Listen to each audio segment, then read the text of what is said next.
This is a Mulberry Bayswater. New with tags, it prices at £900.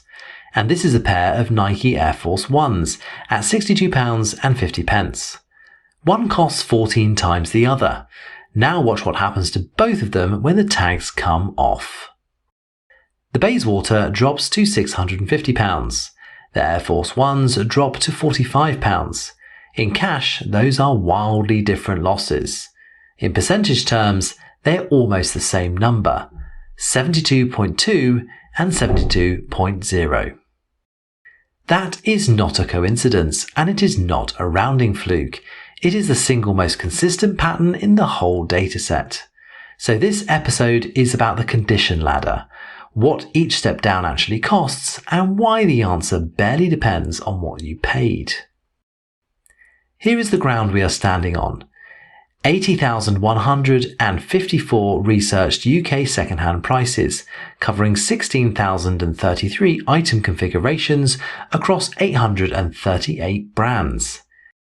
Each one of those items is priced 5 times over in 5 conditions, new with tags, like new, good, fair and poor, which means we can do something more useful than compare averages. We can follow the same item down the ladder and then ask what the item typically does. Across 16,027 matched items, this is the curve.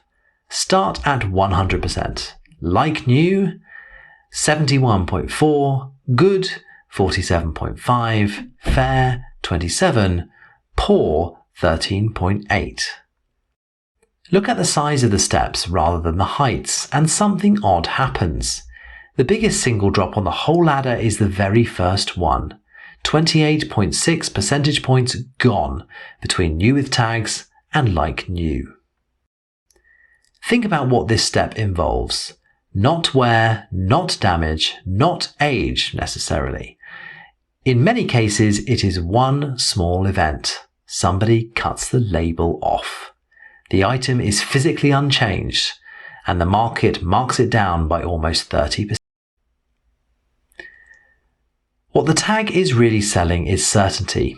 It is the only condition claim in the second-hand world that a buyer can verify from a photograph before any money moves. Everything below it is a description, and descriptions carry risk. The market prices that risk at 28 points. It sounds respectable. It sounds like the item is, broadly speaking, fine. In the data, good is worth 47.5% of new, under half. And the gap between the word and the number is where most disappointed sellers live. They are not being lowballed, they are describing an item one way and the market is pricing it another.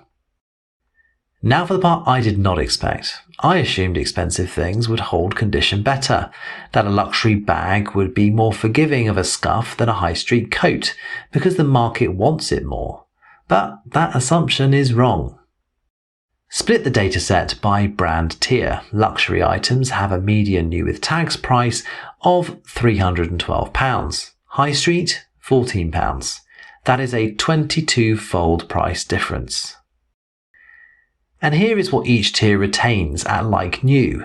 Luxury 73.3%, premium 71.9%, high street 70.0%, 22 times the price and 3.3 percentage points of difference. Go all the way down to poor condition and the tiers converge even harder. Luxury retains 13.6%, high street 13.9%. At the bottom of the ladder, a battered designer item and a battered high street item have given up the same share of themselves. So condition behaves like a tax rate rather than a fee. It takes a share, not a sum. And the share is remarkably indifferent to what the item is or what it cost. But a flat rate on a steep base does not feel flat at all. One step from new with tags to like new costs a median luxury item about £83. The same single step on a high street item costs £4.20. That single comparison explains a lot of behaviour that you can see on any resale app. The care that surrounds expensive items, the dust bags, the boxes kept for years, the tags left on, is not sentiment. At the top of the market, one rung of the ladder is worth £80. At the bottom, it is worth the price of a coffee and a sandwich. One last place to look. If condition is a flat rate, does the type of item change it?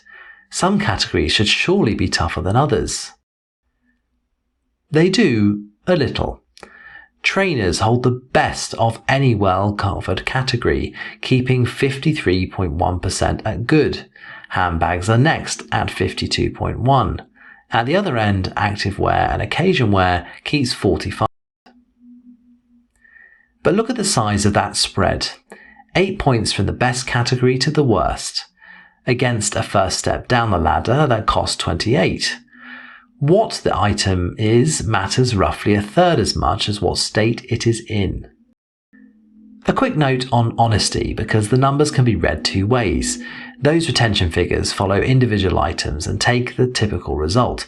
If instead you take the dataset's raw averages, 139 new with tags against £23.79 at poor, you get a fall of 83% rather than 86%. Both are true.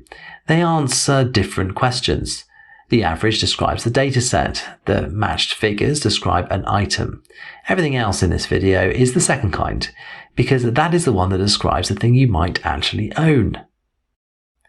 And one limitation worth stating plainly, this is a snapshot, not a history. It shows what items in different conditions are worth right now, not what one item did over 5 years ago. Nothing here tracks time. So the Bayswater and Air Force Ones, £900 and £62.50, a leather bag made in Somerset and a mass-produced trainer, 14 times apart on price, and they walk down the ladder with one another. Which suggests the ladder is not really pricing leather or stitching or the brand on the label. It is pricing something the buyer cannot see and has to take on trust. How this thing has been lived with. Every rung is a discount for uncertainty. The tag removes it entirely. Poor condition means the buyer is guessing, and the market charges the same rate for that guess, whether the guess is about a £900 bag or a £14 top. So the next time you see an item described as being in good condition, worth, on this data, 47.5% of new, it is worth asking what the word is actually doing. Is it a description of the item, or a description of how much the seller is hoping you will assume? If you want the numbers for something specific, the full lookup tool is linked below.